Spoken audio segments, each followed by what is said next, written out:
안녕하세요. 제가 서울에 사는 평범한 40대 여성 사연자입니다. 언젠가 제 이야기를 보내봐야겠다는 생각을 했었는데 막상 모르는 분들 앞에서 제 이야기를 하려니 이것도 꽤 용기가 필요한 일이라고 느껴집니다. 이렇게 익명으로 글을 쓰는 것도 쉬운 일이 아닌데 사연을 보내기까지 결정한 것은 제 나름의 이유가 있었어요. 40대에 새 출발을 하게 된 제 자신을 위해 추억할 만한 일을 남기고 싶었거든요. 이 이야기는 정말 제 안에 있는 이야기이며 가족들에게도 쉽게 말하지 못하는 이야기입니다. 오로지 제 자신을 위해 하고 싶은 이야기죠. 그럼 제 사연을 재밌게 들어주시기를 바라며 이야기를 시작해 보겠습니다. 저는 평범한 가정에서 태어나 평범한 삶을 살았습니다.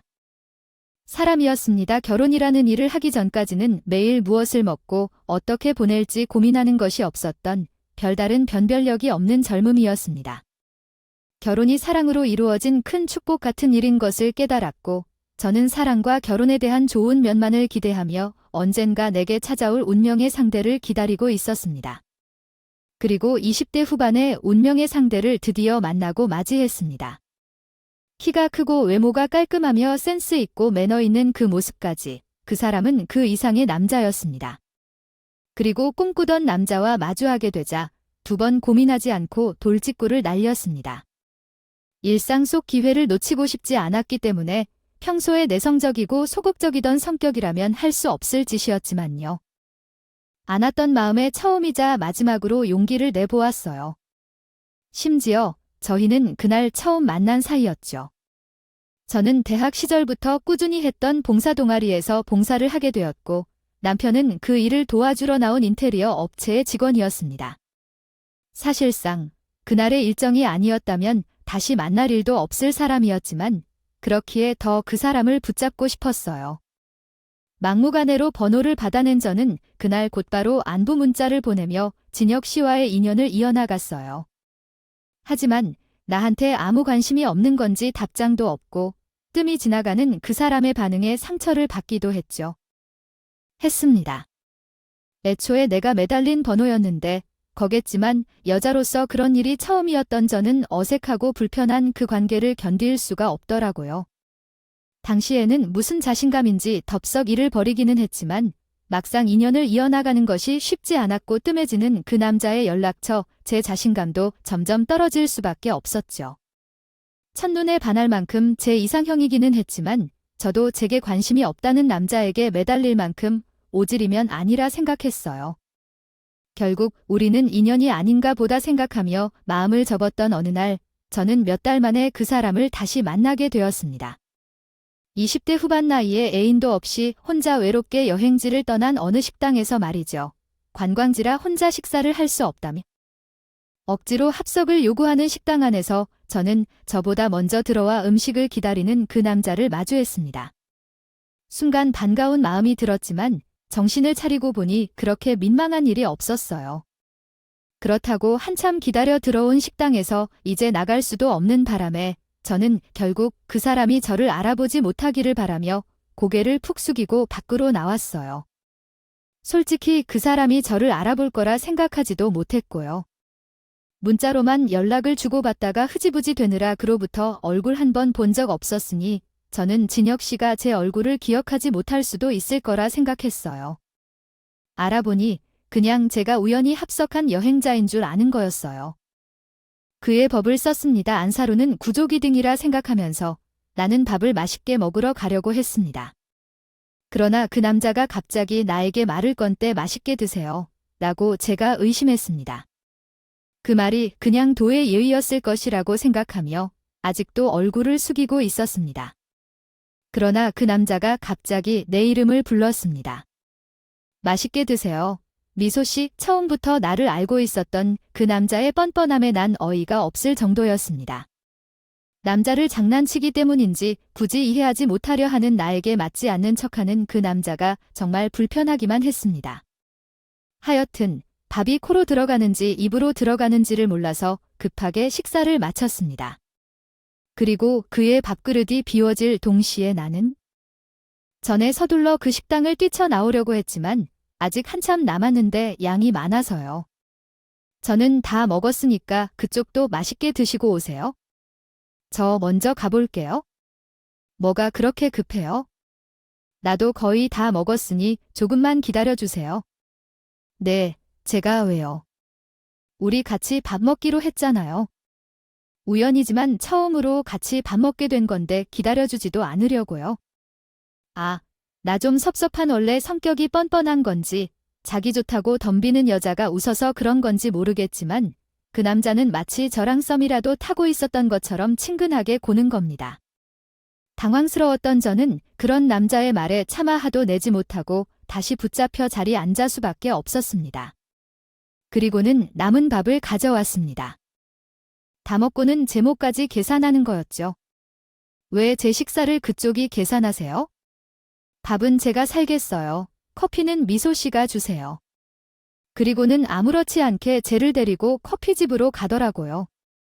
이미 마음을 접었던 저로서는 당황을 넘어 화나는 상황이었습니다. 지금 뭐 하시는 거예요? 연락도 없던 사람이 이제 와서 저를 데리고 장난하나요?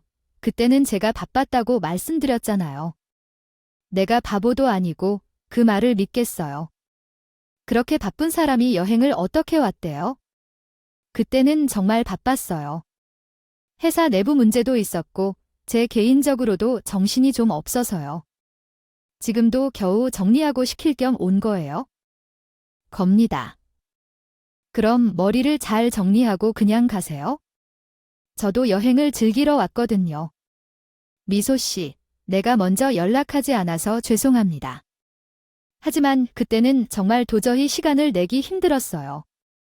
늦더라도 연락하려고 노력하려 했지만 미소 씨가 연락이 없다는 게 아쉬웠어요.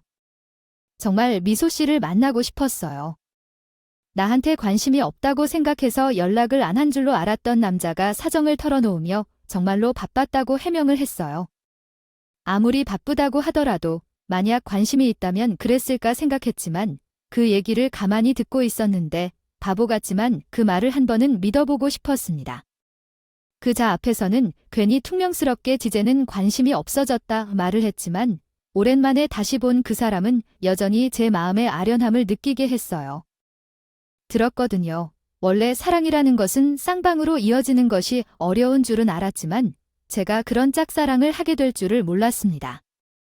그런 남자가 저한테 먼저 다가와 주겠다고 하니 제 입장에서는 자존심이 상하지만 고마운 일이었어요. 저희는 서로를 알아가며 얼마 뒤 진혁 씨에게 고백을 받으며 정식으로 연애를 시작하게 되었습니다. 연애만 하게 되면 더 이상 섭섭한 일들이 없을 것을 기대했지만 우리의 관계는 저가 앞에 설명한 당황스러운 상황들과 별반 다르지 않았어요. 별로 표현이 없고 말이 없는 남자는 늘 저를 서운하게 했고 제가 좋아하는 마음이 더 컸던 저는 항상 아쉬운 소리를 했던 편이었죠. 진혁 씨는 원래 그런 사람이었어요. 걱정이 없다고 해야 할지요.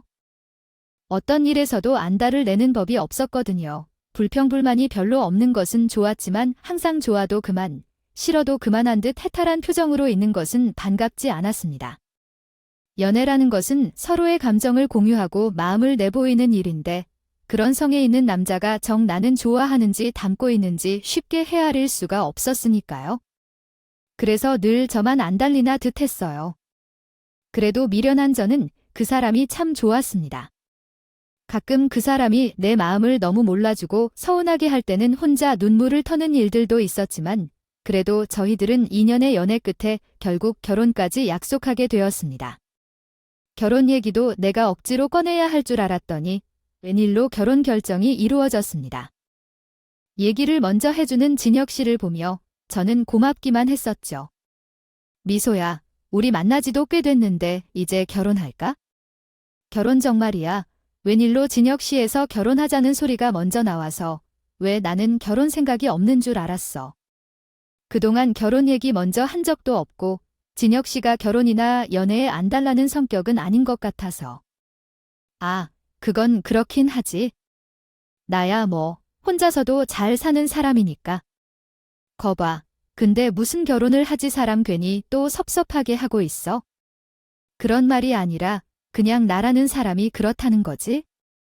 결혼 안 하겠다는 건 아니잖아. 내가 결혼을 해야 한다면 당연히 미소, 너랑 하겠지? 미소, 너라면 결혼도 괜찮을 것 같거든. 무슨 프로포즈를 그렇게 하는 남자가 다 있는지 결혼까지 해도 그만. 안 해도 그만이라는 듯이 말하는 진혁 씨에게 저는 또 섭섭해 있습니다. 하지만 그 뒤에 이어서 나라면 결혼을 하고 싶다는 그 한마디에 저는 앞으로의 서운함을 모두 잊어버릴 정도로 행복해지고 말았어요. 글을 적으면서 봐도 제가 참 순진하고 바보 같았다 싶네요. 그놈의 사랑이 뭐라고 자존심도 다 내려놓고 그렇게 매달리는 건지 말이에요. 그래도 그때의 저는 온 마음을 다해 그 사람을 사랑했고 그것보다 더 큰 사랑은 다시는 없을 거라 생각했어요. 그래서 저는 그 사람과의 결혼을 결심했습니다. 프로포즈 아닌 프로포즈를 받고 양가 집안의 인사를 드리며 결혼 허락을 받았습니다. 되었죠. 진혁 씨는 언제나 당당하고 겸손한 사람이었기에 저희 부모님께도 흔쾌히 합격점을 받아냈습니다. 저희 부모님은 막내딸의 결혼에 굳이 반대하는 분들은 아니시기에 쉽게 허락이 떨어졌을지 모르겠지만 제가 고른 남자를 부모님도 좋아해 주신다는 것을 내가 기뻤습니다. 남자는 괜찮아 보이더라. 깍듯하고 점잖고 딱 너희 아버지가 좋아하실 만한 사람이네. 뭐 사람은 겪어봐야 알잖아. 내가 좋다니 우리가 반대할 일이 뭐 있겠니? 어쨌든 내가 좋아서 하는 결혼이니 현명하게 잘해. 그 집에 인사드리러 갈 때도 예의 바르게 잘 다녀오고 철없는 막내딸을 늘 걱정하시던 부모님은 제가 괜히 예비시댁에서 실수라도 할까 봐 걱정을 하셨지만 평소 어른들을 대하는데 어려움을 느끼지 않던 저는 나름 자신이 있었습니다. 봉사활동 다니며 어르신들을 자주 뵙기도 했고 제가 어른들이 싫어하실 스타일은 아니었거든요. 그렇게 나름 자신감 있게 예비시댁으로 찾아갔지만 제가 뵙게 된 시어머니는 제 예상과는 전혀 다른 분이셨습니다. 일찍이 아버님을 떠나 보내시고 홀로 4대 독재 아들을 기르셨던 시어머니는 그동안 해 오셨을 고생만 그이라 꼬장꼬장한 보이셨고 냉랭한 시어머니의 표정에 저는 왠지 불길한 생각을 할 수밖에 없었어요. 그 불안한 생각은 결혼 허락을 받으러 집에 찾아갔던 날 시어머니는 제게 생시를 물어보셨어요. 저는 성당에 다녀서 그런 쪽으로는 전혀 몰랐지만 시어머니께서 결혼하기 전에 궁합을 봐야 한다고 하셔서 저도 별 생각 없이 부모님께 물어가며 제 생시를 알려들었습니다. 종교인 입장에서는 괜히 미신 같은 것을 믿는 게 찝찝했지만 궁합 이야기란 병력 같은 이야기를 듣게 되었습니다. 저희의 궁합을 보고 오신 시어머니가 제 사주에 문제가 있다는 이유로 저희들의 결혼을 반대하셨던 거예요. 너희 결혼 절대 허락 못한다네. 아니, 그게 무슨 말씀이세요? 갑자기 반대를 하신다니 내가 사주를 보고 왔는데 너희는 아무래도 안 되겠다. 너희들은 물과 불 같은 생각이라면 아무것도 되지 않고 같이 있으면 특히 진혁이 내가 큰 화를 입는다는구나. 뭘 하든 안 풀리고 둘이 같이 있으면 좋을 게 없다는데 그 소리를 듣고 어떻게 결혼을 시키겠네? 아무튼 이제라도 알았으니 결혼 얘기는 없던 걸로 하고 너희들도 하루 빨리 정리하도록 해. 겨우 궁합 때문에 파워를 하는 게 말이 돼요. 저는 이해 못해요. 어머니, 내가 이해하고 말하고 할 문제가 아니야? 내 인생을 생각해도 이 결혼은 안 돼. 궁합을 믿지 않았던 저는 그 말이 핑계처럼 들리기만 했습니다. 세상 사람들이 전부 궁합 보고 결혼하는 것도 아닐 텐데 저희들의 궁합이 안 좋다는 이유로 갑자기 결혼을 반대하시는 어머니의 말씀을 도통 이해할 수 없었죠. 게다가 저희 집에서는 이미 결혼이 진행되고 있는 줄 알고 계시는 상황에서 어머니가 하신다고 그것도 궁합 때문이라고 얘기를 드리는 것이 맞는지 혼란스럽기만 했습니다. 제가 찾아가 봤자 재수온 묻는다며 만나주지도 않으시니 나서서 시어머니를 설득할 수도 없었고 제가 탐탁치 않아 반대를 하시는 상황에 저는 더 걸림돌이 될 뿐이었습니다. 결국 진짜 시혼언도 혼자 어머니를 설득하며 혼자 고생을 시작하게 되었죠. 그나마 자식이지만 오히려 가까운 사이일수록 화가 커지는지 그로 매일 어머니와 싸운다는 것이었습니다. 진혁 씨의 얘기를 들어 저는 괜히 미안한 마음이 들었습니다. 괜히 나 때문인 것 같아서 미안하네. 아, 자기가 미안할 게 뭐가 있어?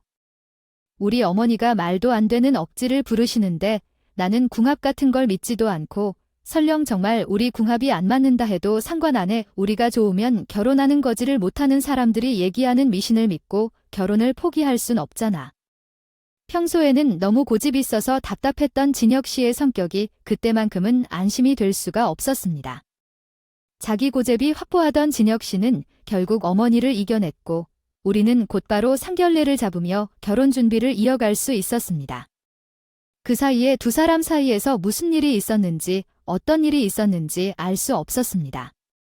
말들이 오갔는지는 모르지만 그 후로 제가 시어머니 눈밖에 났던 것은 사실이었습니다.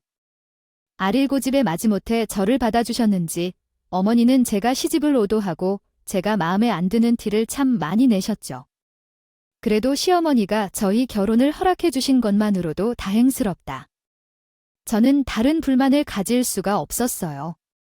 그렇게 우여곡절 끝에 결국 결혼을 하게 되었노. 저는 남편과 행복한 결혼 생활을 보낼 수 있었습니다. 남편만 생각한다면 정말 그랬어요. 사람이 갑자기 바뀔 일은 없는데 결혼 전이나 후나 여전히 표현이 적고 묻어난 사람이었지만 그런 남편에게 익숙해졌던 저는 그런 남편이 마냥 좋았습니다. 짝사랑이나 다름없는 것 같아요. 연애했지만 저는 남편이 저를 사랑하고 있다고 생각했습니다. 나를 만나기 전에는 결혼 생각도 못했던 사람이 결국 나랑은 결혼까지 했으니 그런 남자의 마음을 움직인 내가 승리자가 아닐까 싶은 도지지를 느꼈죠. 그렇게 남편을 떠올리기만 해도 웃음이 나고 남편과 함께면 늘 안정적이고 행복했던 나였지만 빛의 그림자가 지는 것처럼 그런 나의 결혼이 늘 행복하기만 했던 것이 아니었습니다. 처음부터 시어머니의 반대를 이겨내고 결혼을 했던 탓에 시어머니와의 관계가 쉽지 않을 것이라 생각했지만 저희 고부 관계는 생각보다 더 어렵고 힘들었습니다. 시어머니도 부모님이나 마찬가지인데 누구보다 가까워야 할지도 모릅니다. 가족이 나를 싫어한다면 그것보다 견디기 힘든 게 더 없을까요? 그래서 저는 시어머니가 저를 미워하신다는 생각을 항상 마음에 품었습니다. 그래도 결혼 초반에는 어떻게든 버틸 수 있었던 것 같았습니다. 시어머니가 저를 싫어하시는 태도를 숨겨두지 않으셨지만 결혼 이후에는 자신의 인테리어 회사를 그만두고 자기 회사를 차리느라 바쁜 남편 덕분에 어머니를 자주 만나는 일이 없어서 부딪힐 일이 별로 없었습니다. 남편이 없어서 시어머니가 저를 찾아오지 않았다는 것은 아니었지만 시어머니가 나를 모르지 않았던 남편이 일부러 제 도움이 필요하다며 시어머니의 방패가 되어주었기 때문입니다. 덕분에 저는 시어머니가 시집을 부답하여 얹었던 괜한 압력을 겨우 피할 수 있었습니다. 달리 말해 상황은 전에 비해 꽤 호전되었던 것 같습니다. 남편은 시어머니 업무로 인해 항상 미안하다고 말씀하셨어요. 남편과의 연애 중에 받은 사과보다도 시어머니로부터 받은 사과가 더 많았기 때문에 남편이 얼마나 힘들게 이 일을 하고 얼마나 노력하는지 알고 있었어요. 가정 내 갈등은 남편이 중재자의 역할을 잘한다면 조절할 수 있다고들 말하지만 실제로 겪어보면 그런 것이 해결책이 아니라는 것을 깨달을 겁니다. 무턱대고 아내를 옹신하다가는 더 큰 문제가 생길지도 모르는데 이러한 어려운 상황에서 신중해야만 합니다. 그렇지만 우리 남편은 항상 저를 위해 많은 관심을 가지고 챙겨주시곤 했습니다. 어머니가 다시 속상하게 하셨어요. 아, 그래. 왜 혼자 가셨을까요? 앞으로도 제가 핑계가 되어 지원해 드릴 테니 다음부터 혼자 집에 방문하지 마세요. 그래도 어머니가 부르면 어떻게 해야 할지요? 매번 모른 척만 하겠어? 가끔은 찾아뵙고 며느리 되어야지. 그래도 당신이 걱정해 주시니 괜찮아. 내가 어머니가 어떻게 하시는지 모르는 것도 아니고 더 신경을 쓰기도 했어야 했는데 미안해. 당신 탓도 눈치도 아니고 더 신경을 써야 하는데 미안해. 당신 탓이 내 일로 괜히 욕먹고 상처받기 일로 그럴 때마다 늘 내가 죄인인 것 같아서. 그래도 당신은 정말 잘못한 게 없으니까 너무 속상해하지 않았으면 좋겠어. 항상 미안해. 여보, 무심한 줄만 알았던 남편이 그렇게 저를 걱정해 주시니 저는 고마워하는 마음에서라도 더 잘하려 노력할 수밖에 없었습니다. 저도 그런 줄 모르고 했던 결혼이 아니었기 때문에 어떻게든 견뎌보려고 했었죠. 그래서 시어머니가 무섭고 답하기도 어려웠어도 어떻게든 잘 보이려고 많이 노력한 것 같아요. 했습니다. 별일 아닌 일로 괜히 구박하지 말고 재수 없는 사주를 가지고 있는 남편을 악일 막지 말며 막말을 하시더라도 저는 그때마다 애쓰며 웃으며 버티곤 했어요. 바쁜 남편 대신 어머니를 걱정하며 건강도 챙겨드리고 맛있는 것을 좋아하면 친정 엄마보다도 시어머니를 챙겼었습니다. 하지만 아무리 노력해도 제 선에서 할 수 없는 일들이 있었습니다. 제 상황에서는 그게 바로 임신이 있는 것이었죠. 아무리 미워하는 며느리라 해도 시어머니는 제 건강 문제만큼은 신경을 썼던 편이었습니다. 그것이 제 걱정이 아니라 장차 태어날 손주를 걱정하시는 걸 알았지만 그래도 그런 관심과 걱정에 대해 저는 감사하기만 했습니다. 하지만 시어머니의 관심 속에서도 저희 부부에게는 아이 소식이 찾아오지 않았어요. 부부 관계가 서운한 것도 아니고 딱히 건강 문제가 있는 것도 아닌데 벌써 2년 넘게 아무런 반응이 없는 것이 계속 저의 걱정이었습니다. 느긋한 남편은 신이 뭐 대소냐며 고집했지만 저희 부부보다 아이 소식을 기다리시는 시어머니 때문에라도 저는 하루빨리 임신을 바라고 있었어요. 그때는 제가 임신이라도 해야 시어머니께 인정받지 않을까 생각했거든요. 어머니도 몇 년이나 기다리셨으면 많이 봐주셨다 싶으셨는지 어느 날 저를 데리고 한의원을 찾으시더라고요. 대체 뭘 어쩌나 여기 알기가 안 되는 거니요?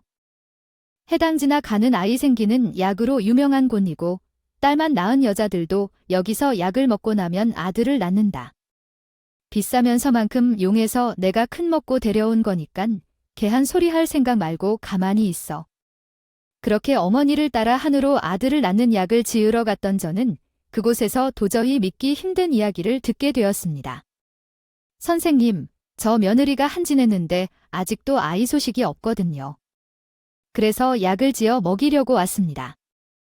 유명하다는 얘기 듣고 왔으니 신경 좀 잘 써주세요. 글쎄요. 이분은 지금 약을 먹을 때가 아닌 것 같은데요. 가임기 여자라면 느껴지는 맥이 있는데 이분은 그 맥이 전혀 잡히지 않네요. 태기. 아흐, 그저 전혀 인지하지 못한 것이 있어서 아마도 큰 병원에 가서 한번 검사를 받아보는 것이 좋겠습니다. 그때까지만 해도 나는 틀 때리는 소리를 하는 것이 얼마나 어처구니 없는 소리인지 생각했었기에 기가 막히는 감정이었습니다. 하지만 시어머니는 그 말을 믿는지 얼굴이 창백해지는 나를 바로 병원으로 데리고 가셔서 그 병원에서 마침내 틀것 진단을 받게 되었습니다. 검사 결과 나에게 나팔화 같은 선천적 문제가 있어서 난자 생성이 되지 않는다는 것이었어요. 지난 2년 동안 아이가 태어나지 않아서 고민이 되긴 했지만 그런대로 불임이나 무자가 될 것이라는 생각은 한 번도 해보지 않았어요. 그래서 그날 나는 처음부터